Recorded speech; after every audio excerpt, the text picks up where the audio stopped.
In today's video, I'm going to teach you how to fix WhatsApp account not in use.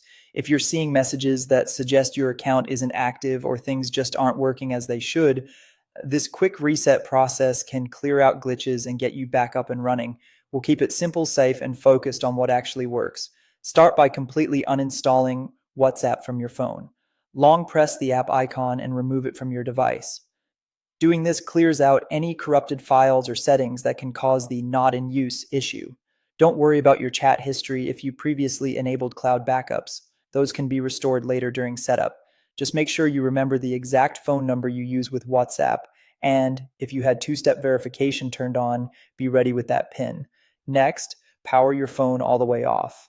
Wait about 30 seconds before turning it back on. This short pause lets your device fully shut down and clears temporary system cache in memory. It also refreshes your network stack, which can help with verification and sign-in problems. When the phone restarts, give it a few moments to reestablish a solid signal and data connection before moving on. Now, download a fresh copy of WhatsApp from your device's official app store, the Google Play Store on Android or the Apple App Store on iPhone. Using the official store ensures you're getting the latest, safe, and verified version of the app. Avoid third-party downloads or old APKs since they can cause compatibility or security issues. Make sure you have a stable internet connection during the download and install. Open WhatsApp and re-register your account using the same phone number you had before. Follow the on-screen prompts to receive your verification code by SMS or call and enter it when it arrives. If you previously set a two-step verification PIN, you'll be asked for it now. Once you're in, choose the option to restore your cloud backup if one is available.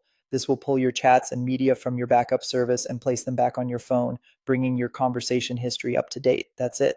By uninstalling, rebooting, reinstalling from the official store, and re-registering, you're giving WhatsApp a clean slate and resolving the most common causes behind the account not in use message. If things take a minute to sync after login, that's normal. Just let the app finish restoring and indexing. Thanks for watching, and I hope this got you back on WhatsApp smoothly.